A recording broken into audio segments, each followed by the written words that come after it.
There are two kinds of people in the world. The people who get so busy they forget to eat lunch, and the people who only stop thinking about lunch between their second breakfast and 11:05. Today, we're talking about a novel based on the latter. Welcome to Everything Cookbooks, the podcast for writers, readers, and cooks. I'm Kate Leahy, and I'm here with Molly Stevens.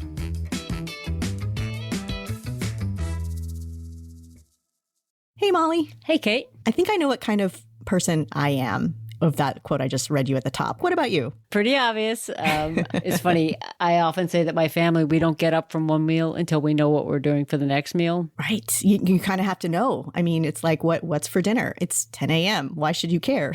I was a full-grown adult before I realized that not everyone thought about food every waking hour. I just thought that was a normal thing. And it could explain why we're talking today about food in fiction. It's not necessarily a cookbook, but cookbook adjacent. And actually, there's lots of juicy cookbook content in this episode. At the top, I just read you a quote from Jenny Jackson. She's a very well-known editor at Knopf, and she said that about a debut book called Food Person by Adam Roberts. It's a novel, and today we're talking to Adam about it. I believe he's our first repeat guest. Yeah, we had Adam on way back in episode 26, which would have been our first year of making Everything Cookbooks. We interviewed Adam, who was one of the first big-name food bloggers. He became known as the Amateur Gourmet, and he's written several cookbooks, but we had him on to talk about a book he had just co-authored called Give My Swiss Chards to Broadway. But Adam's also been a staff writer for the NBC show The Real O'Neills. He has experience writing for the screen and the stage. And now he has a new novel out. And since we know that writing a novel is entirely different than writing for TV or writing cookbooks or writing a newsletter, we're going to learn more about his process and how he made that transition happen. But before we jump into the interview with Adam, we wanted to give you just the premise of the novel Food Person. It's a book about cooking, ambition, and friendship, and it's set in the food world in New York City, so it's super juicy that way. The protagonist is a socially awkward writer named Isabella Pasternak, and she takes a job ghostwriting a cookbook for a famous actor named Molly Babcock. Sorry, Molly. And the fictional Molly doesn't seem to like food very much at all. There's lots of real world detail in this book about how cookbooks come together, how they get made, about being a ghostwriter. And we have a ton of questions for Adams for how the book came to be. So we're going to bring him on. Welcome back to Everything Cookbooks, Adam. A repeat guest. This is a big deal for us. I know. I mean, I was just saying maybe I did a good job the first time, but hopefully I live up to the hype. Thanks for having me back. This is the kind of podcast I love to do where it's like people who love the things I love and care about the things I care about. You want to get into the new novel, and congratulations. We know it's a long time coming, but I'm imagining that our listenership might overlap with the readership of your novel, I would think. Oh, yeah. I mean, this is a book about someone who's obsessed with cookbooks. So, right. I mean, it couldn't be more your audience, I don't think. Yeah, that's true. I mean, you've written a collection of essays. You've written a couple of cookbooks. You had your blog. That's now a newsletter. You've written for TV. And now you've written a novel. And when we talked to you, I think in 2022, you were writing a novel. Is this the same book? Oh, you know what? It was 2022. So I wrote a novel before I wrote this novel that just didn't work. And I don't know if that's what I was doing at the time. And I think we talked a little bit about it because you asked me a question about whether I mapped it all out first or I was flying by the seat of my pants. I think you said there's like pants writing and what were the two things? The plotters and the pantsers. Yeah, the plotters and the pantsers. And the first one that I was trying to write it from the seat of my pants. And I had just read George Saunders' wonderful book on writing A Swim in the Pond in the Rain. And his whole thing is like, think of it like a car with headlights and only write what you see in front of the headlights. Mm-hmm. And so that's what I did for the first novel. And I realized after that experience, I was like, well, you could only really do that successfully if you're a genius. And I feel like George Saunders is a genius, and Stephen King, who also does it that way, is a genius. And when I say genius, I mean a story genius, somebody who can really keep track of a story and its progression and its escalation and its climax and like really understand how to build tension and build conflict. And so that first book I wrote just didn't work in any of those levels. So the second one that I wrote, which is the one that's out now, I did the opposite. I outlined the whole thing. I treated it like Interesting. almost like a screenplay or like a TV show, and had act one, act two, act three. I knew exactly what the characters were going to do. And I just wrote that. And then it was like, this works. And there it was. It's so interesting because I heard an interview recently with George Saunders, and he was saying how if he knows where the story's going to go, he gets bored writing it. And that works for his writing. I mean, his writing is so surprising and unexpected. However, I do think there's an internal logic to everything that he does that Right. he's keeping track of while he writes. I mean, most of us aren't born with that ability to kind of fly by the seat of your pants and also be controlling what's happening at the same time. So, Right. I think it might be along that level of unconscious competence where he's so good at it. You know, he's been doing it for so long, he doesn't realize that he actually has a story arc somewhere. I don't know. It's very interesting. well, I mean, he does a newsletter that I pay for and I love, Yeah.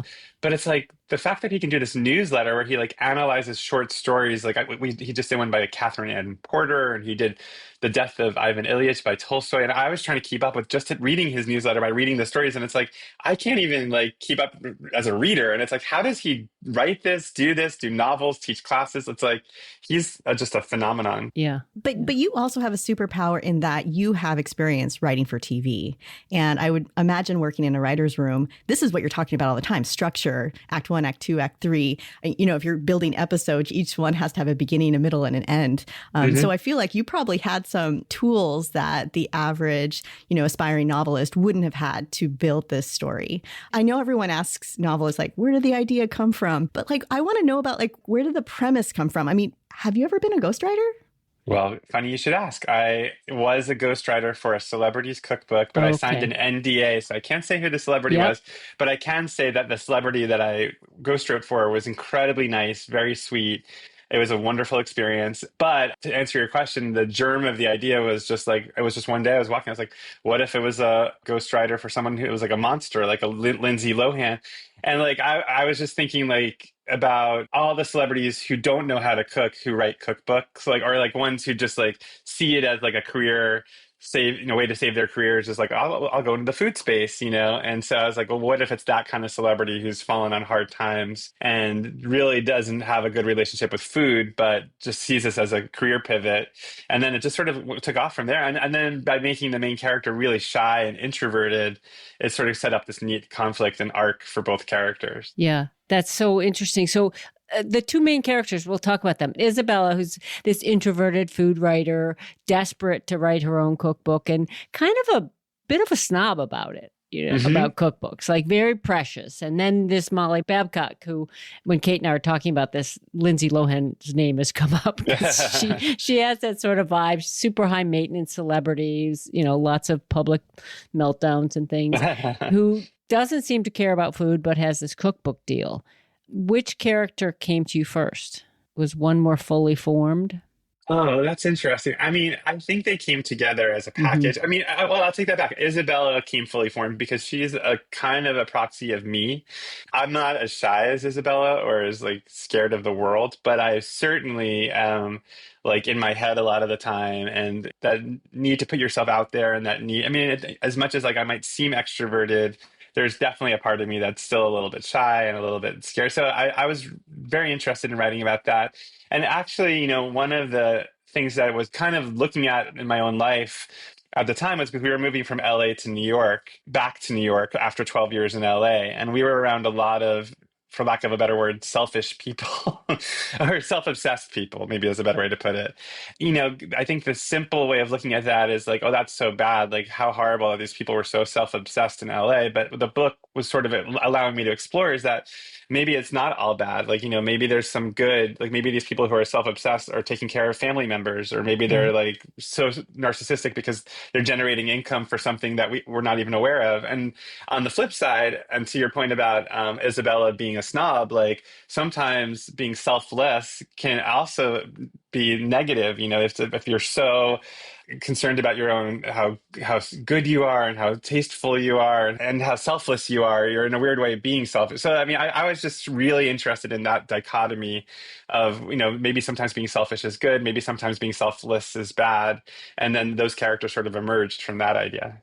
And it really does work because I go through these in reading it. I was like, your empathy for the characters changes. So, sometimes you like them, sometimes you don't, and so you take us on that. Yeah. It's so funny because it's like, everyone's like, don't read the Goodreads reviews, but I read them. And after 20 years, after 20 years of food blogging and all the comments I got, it's like, I'm pretty thick skinned.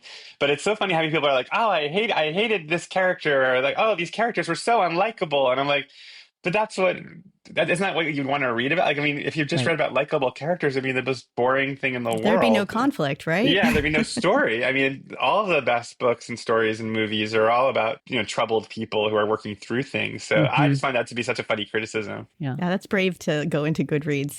But your thick skin, years of blogging, that'll give it to you. One of the things our listeners are really going to love about this book are all the Easter eggs you have for people who know about food and cookbooks. I mean, you have real world people in there. There's Chez Panisse references. You even have the deep cut of mentioning the auberge of the flowering hearth, which is, I think, our co-host Kristen Donnelly's one of her top favorite books. So it's like, that little sneaky book in there, a book that came out in the 70s, I think. So, but you also have fictional stories, fictional places like Comestibles, this online magazine. Can I just tell you one Easter egg that nobody's gotten so far? I wonder if you'll get it. So Isabella's last name is Pasternak. Yep. And her love interest, spoiler alert, his last name is Cole. Do you get the hidden meaning there? Okay, I'll just tell you. And this came from a lot of Googling, so I'm not pretending like I knew this. But Pasternak is Polish for parsnip, and Kohl is German for cabbage. Oh, that is good. That's deep. My favorite little Easter egg that's sort of hidden in there if you look carefully. But to answer that question, I wanted it to feel real, and I felt like making up names of famous cookbook authors, instead of using Melissa Clark and Sola Al-Wali and all those people, it'd be it would be meaningless to the people reading the book. So I wanted it to have meaning and to really set a world for Isabella that felt familiar and that we understood the world she was trying to enter. And then in terms of the fictional places, it's just Comestibles is basically Serious Eats or Food 52 or one of those websites that people can get employed by. So I just, instead of making it one of those real places, I felt like I had to fictionalize it, especially because her boss in that fictional world is not a very nice person. Right. Let's talk about Comestibles a little bit. So, I mean, the very beginning of the book starts off there.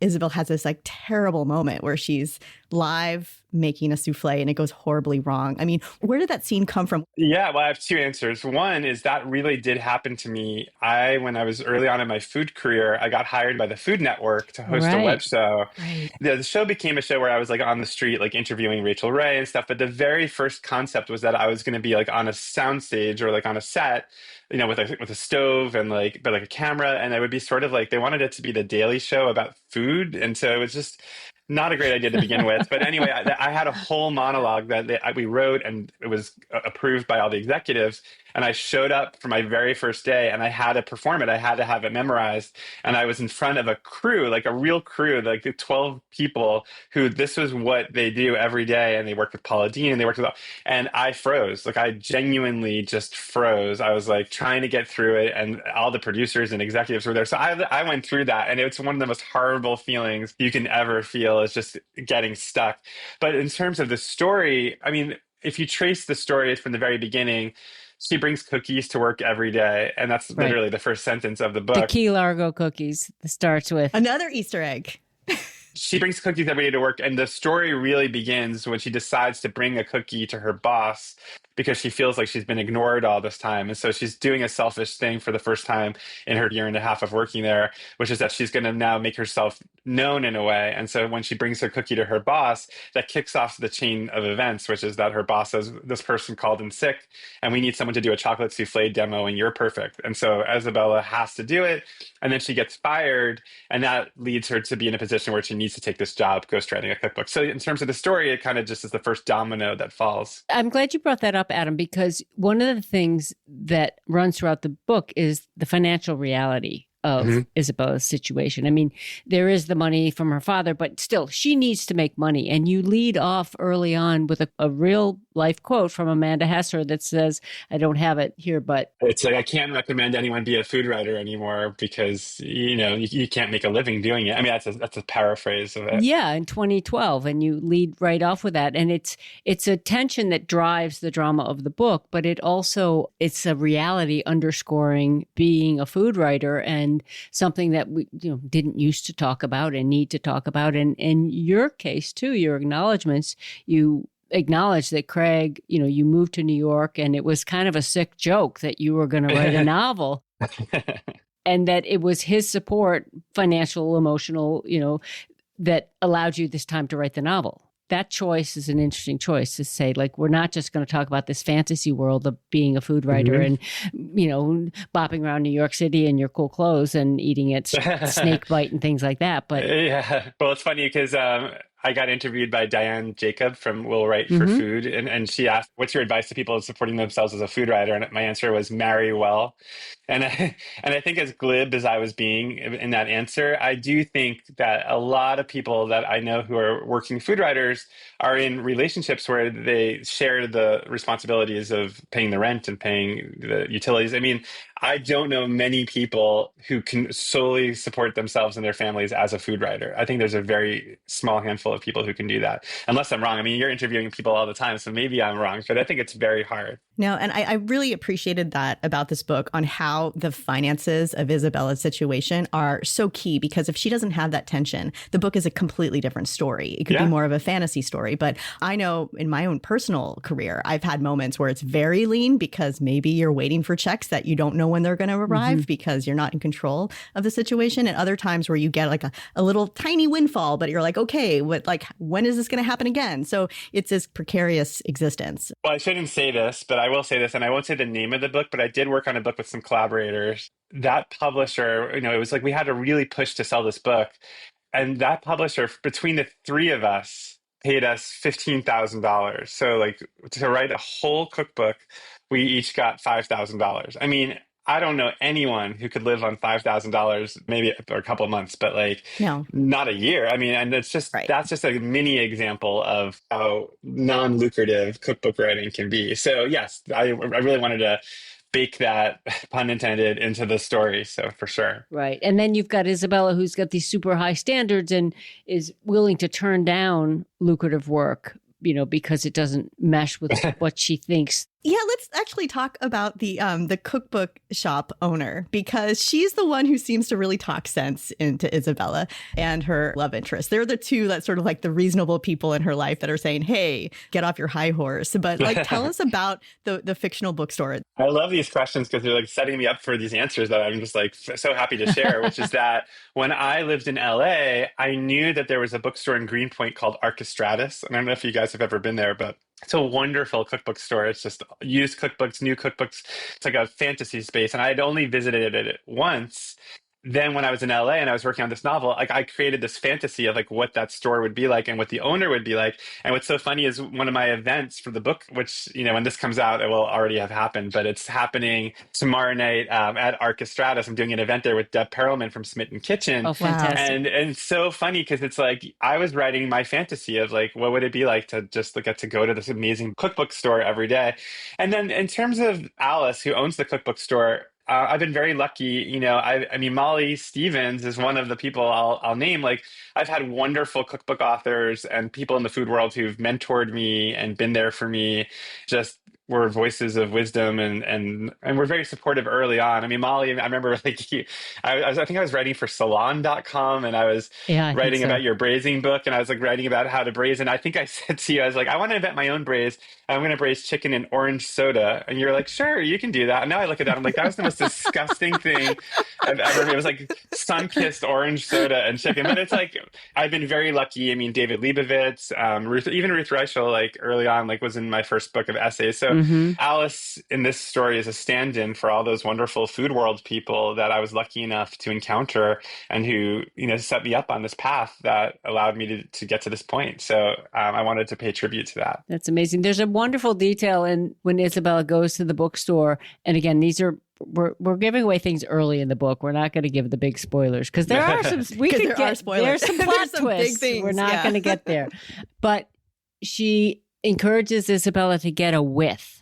And Isabella's like, what are you talking about? And we all know what it's, if you're going to co-write a book, collaborate on a book, and that is attention throughout the book because it's clear that Molly, and we won't call you out on the fact that this person's name is my name after you said those nice things about me. That's so funny. I didn't even put that together. I actually chose the name Molly because I like the fact that Molly is a drug. That's not making it better, Adam.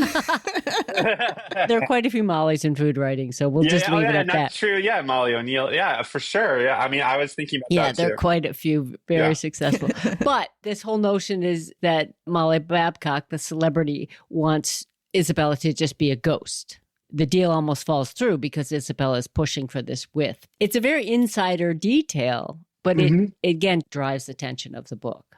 Yeah, I mean, when you want to launch yourself as a food writer, there's two paths you can go down. I mean, I think there is a legitimate path where you can be in the shadows and be very successful. And, and I've met a lot of people. I mean, it's so funny because one of the people I spoke to about this book was Casey Elsass, who now has his own cookbook that just came out. But he ghost wrote a ton of cookbooks and he had a ton of war stories. And I think that there's plenty of people who just ghostwrite cookbooks and don't want to be in the limelight. And I think Isabella's struggle is that her heroes are all in the limelight, like Ruth Reichl and all those people. Like their name is front and center. They're the ones on the ticket at the event. So it's like that's her fantasy. But whether or not she's capable of that, or if that's what she really wants, is really at the heart of the story. For me, it's a little autobiographical. And again, about living in LA, it's like a lot of the ambitions of the people that I knew in LA were to be showrunners and big movie writers and stars, and it's like, I realized somewhere along the way, I was like, I don't think that's what I want. I mean, being a novelist is really nice because you get to be in the shadows for most of the time. And then every 3 years or so, when you finish another novel, you step out of the shadows, you do some events, and then you go back in the shadows. So I think that's something I wanted to write about too. Just to talk a little bit about your pivot to fiction, what was it that made you want to write novels to begin with? Well, I went to grad school for playwriting. So that is part of my background is that I was always doing creative writing and just nobody saw it because I wasn't happy with a lot of the stuff I wrote, including the novel I wrote before this. Like I was always working on things. I was always working on plays. I wrote screenplays and some of them were successful. I wrote a screenplay that Netflix optioned and then it never became a movie. But, I was always writing this kind of stuff. And then in terms of a novel, it was part of this fantasy of like wanting to move back to New York. I mean, in terms of my loves and my interests, cooking is high, but also like reading novels and the world of fiction has always been super high for me. And I love reading and I love going to bookstores. So it was always a fantasy. And it wasn't until I decided to write a commercial novel that everything kind of clicked in because like we did talk about this earlier, George Saunders, like trying to write his kind of stuff. Like that's not as commercial and it's much more abstract and coming from the unconscious. And like, it wasn't until I was like, okay, what if you wrote something that was like more palatable and like, something that people will get right away?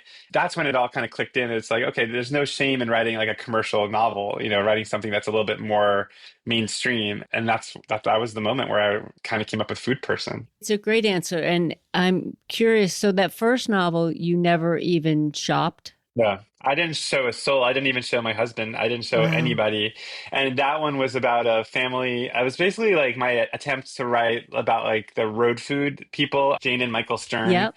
But it was like a fantasy of like their relationship. It wasn't them, but it was just like a married couple who's now divorced. And now like the husband gets sick and like he wants to do one final road trip. So it's like him picking up the ex-wife, and then picking up their kids. And it was just like very abstract. And I wrote it from all the different perspectives. And but there was no real story there. And I think I convinced myself it was working when I was writing it because I was like, oh, I'm being so artistic and this is so like it's like I'm like Faulkner, like as I lay dying, it's like no, I'm not Faulkner and this is not artistic. This is really just boring. So it's like you have to kind of know who you are. And funny enough, I do think, as I'm saying this, like Isabella's struggle in the novel about wanting to be taken seriously as a food writer mirrors my struggle as wanting to be taken seriously as a novelist and sort of making peace with who I really am in this world of writing and publishing. It's so interesting. This novel, it's fun, Adam. It's a really fun read, and Thank you. it's filled with so much pop culture, and it's a little kitschy, and the metaphors, the food metaphors, are heart thumping like a KitchenAid kneading bread dough, and it seems like you had a lot of fun doing it. So when you went to shop it, it was written. Yes. Did you have an agent that would represent this, or did you shop for a new agent as well? Yeah, I mean, I was with a wonderful agent for many years doing cookbooks, and she did novels, but I feel like her specialty was cookbooks. And it was so funny. I mean, this experience was almost like a fairy tale. Like, it was just so bizarre. This never really happens, but there was this woman, Jenny Ferrari Adler. I don't know if you know her, but she wrote a book called Alone in the Kitchen with an Eggplant. It was like a anthology of essays about food that came out about 20 years ago. And we followed each other on Twitter, and I knew that she was an agent and that she did books of fiction. On a lark, I wrote her a direct message on Twitter. Actually, before I wrote the novel, I just had the idea for the novel, and I was like, "Hey, I'm coming to New York because we're thinking about moving there. I'd love to meet you for lunch and tell you about this novel that I'm working on." And so I met her for lunch. She's like, "I love this idea," because she also represents cookbook authors. She's like, "I think you should write it."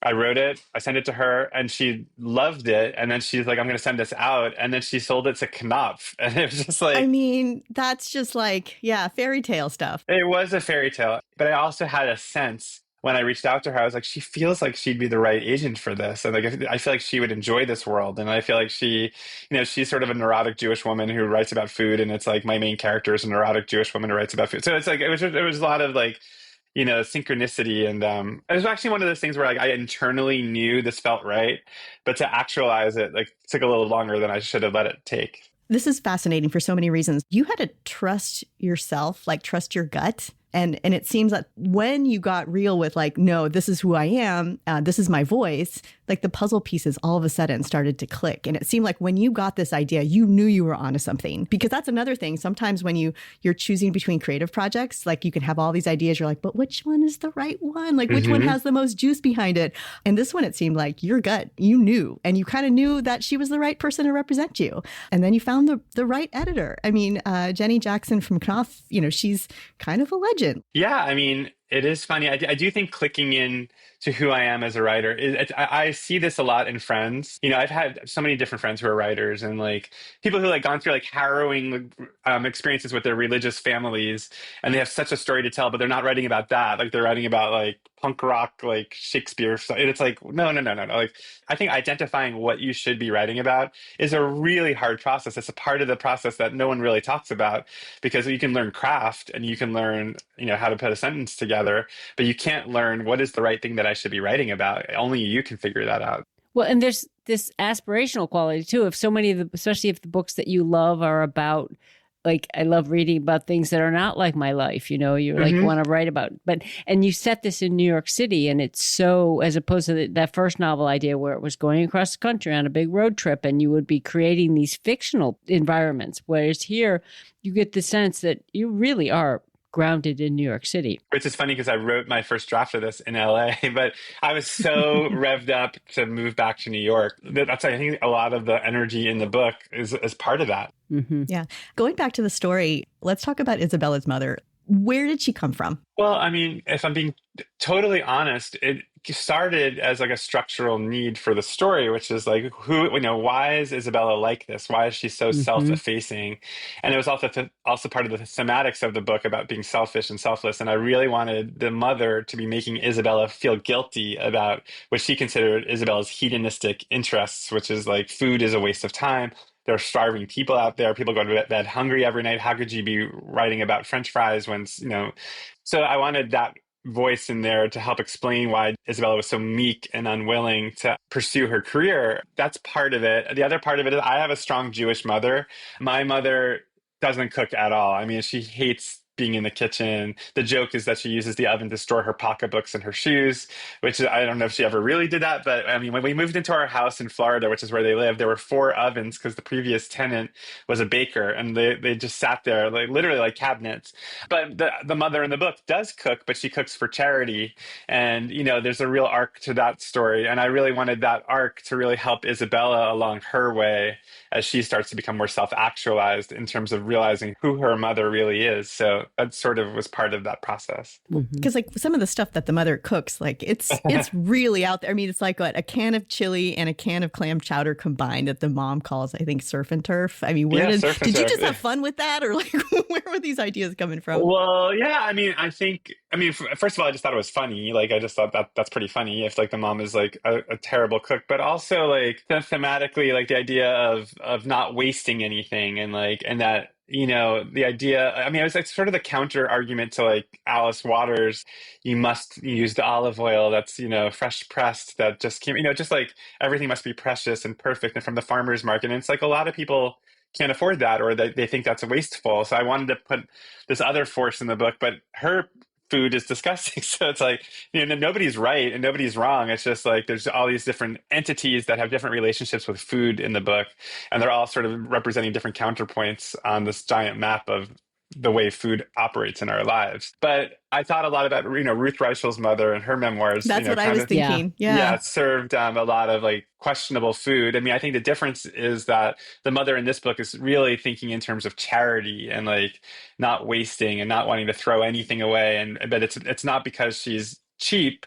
It's more philosophical than that. She wants to cook for her community. So it's like really making Isabella feel really horrible about her own pursuits. Right. Did you have to think of the cookbook within the novel? Absolutely. I mean, I feel like figuring out the book within the book was at the heart of the book, because what I experienced as a ghostwriter was, the celebrity that I worked with was really nice, but didn't necessarily have a lot to say about, some of the ingredients they were cooking with or the recipes that they had gotten from their family members. So it was a little bit like therapy, like coaxing out, okay, like what does corn mean to you? And, what memories do you have about, mushroom enchiladas or whatever, so it's like sort of coaxing that. And I wanted there to be this element of therapy in the story where Isabella is trying to draw Molly out about her memories, and it's too painful for Molly to go back to that. So she's trying to keep it surface level, but Isabella wants this to be deeper. And I think, without spoiling too much, but a huge key to Molly's character, and therefore the cookbook,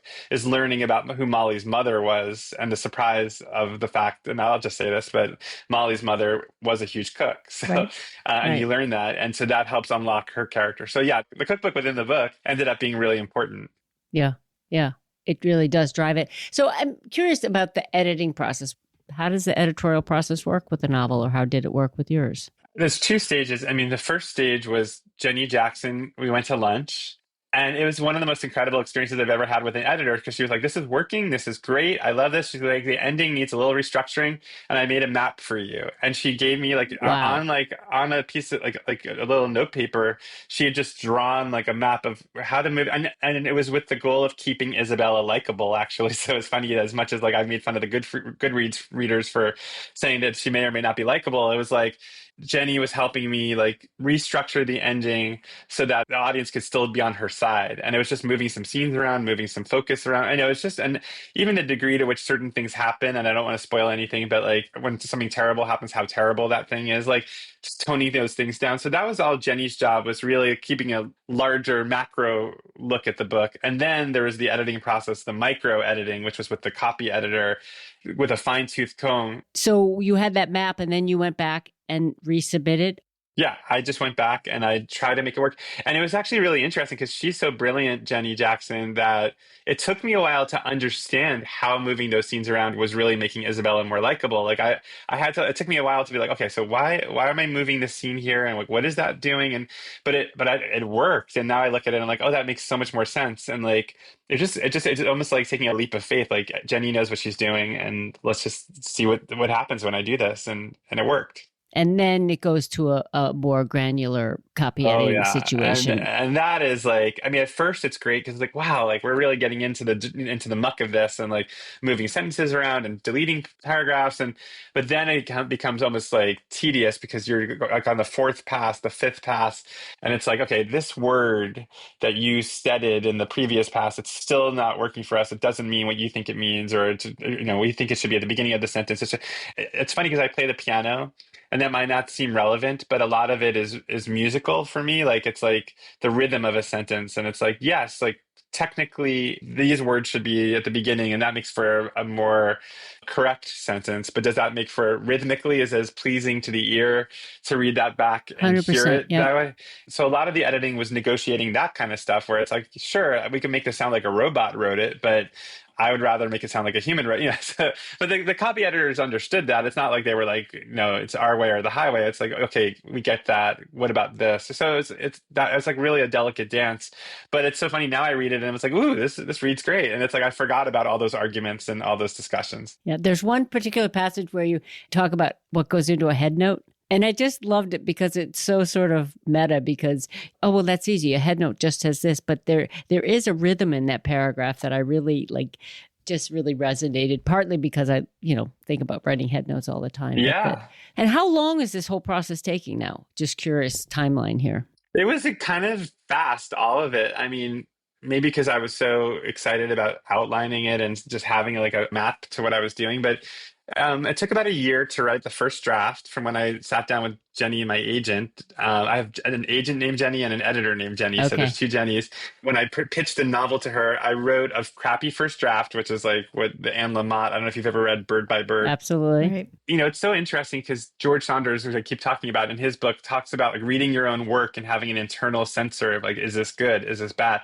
And when I read my first novel back, I thought, this is bad. This isn't working. But when I was reading back Food Person, I was like, this is working. Like, yes, this is a shitty first draft and there's so much work to do. But I knew what the work was. I was like, okay, now I need to go back in there. And in the first draft, there was a lot that wasn't in the first draft that ended up becoming really important to the book, including Molly's like history with food, like that whole backstory about her mother and all that, which you'll learn about halfway through the book. That came in the second draft. So like I needed to deepen her character and like make her feel a little bit more well-rounded. Whereas Isabella, right from the gate, out of the gate, I was like, I know who she is. So that was about a year.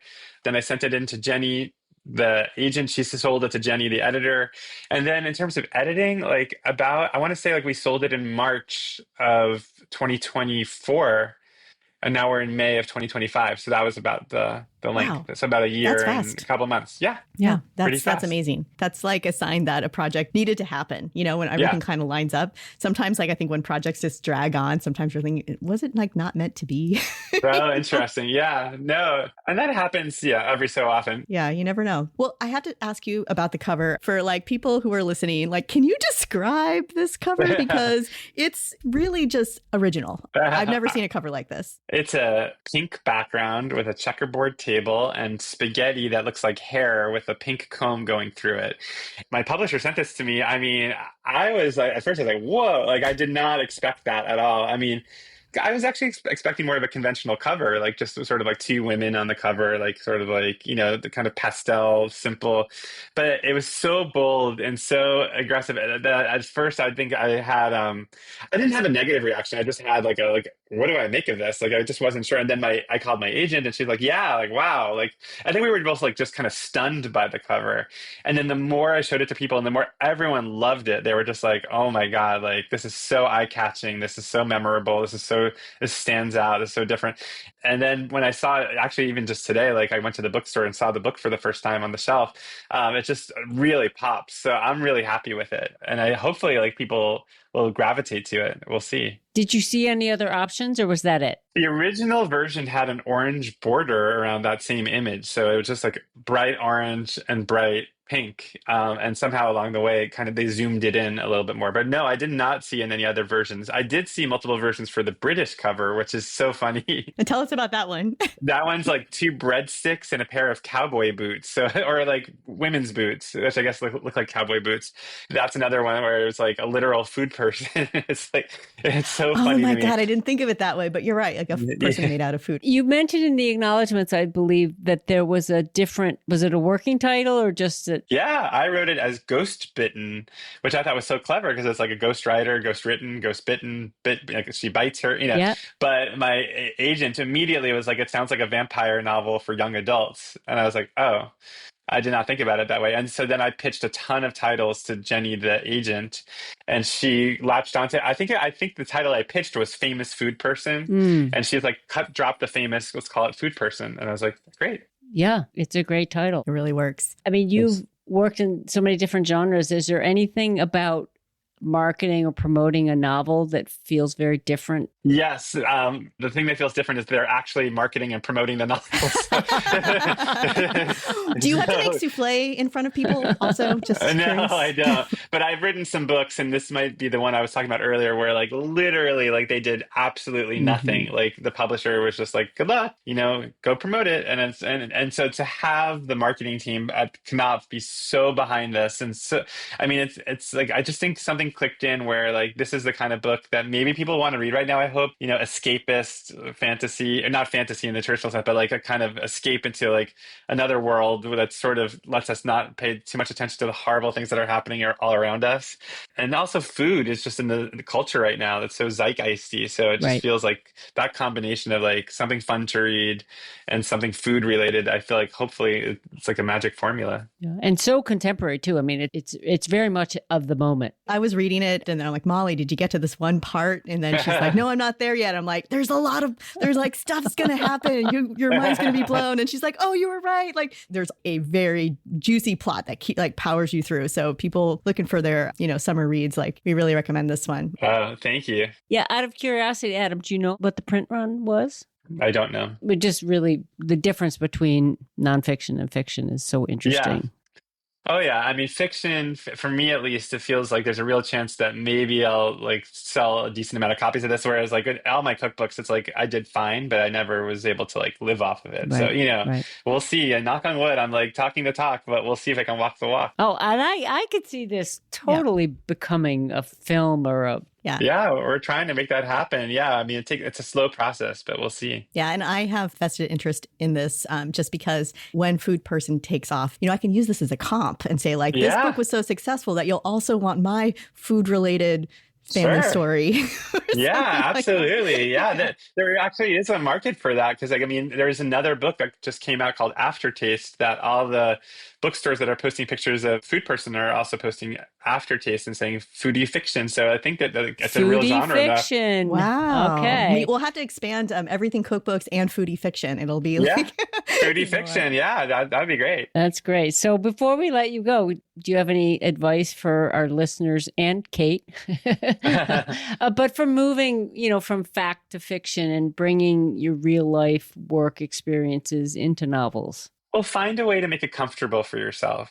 Sometimes I felt like if I was going to write personal things that I had to like dump my entire personal life onto the page. And I think I struggled with that for a while because like there's also such a thing as TMI in fiction.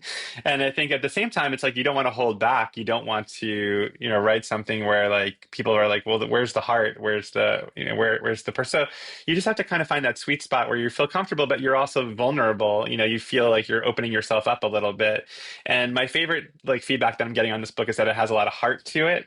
That's to me, that's the magic sauce. It's like you can write a well-crafted story, you can write a great characters, but if there's not heart in it, if you're not putting something of yourself in it, then it's not going to work. So, and then on a practical level, 1,000 words every day. That's what Stephen King says, and many people say that. And it just really worked for me, like 1,000 words a day. And don't prejudge yourself, just write your 1,000 words. Let yourself just write them, move on go on to something else.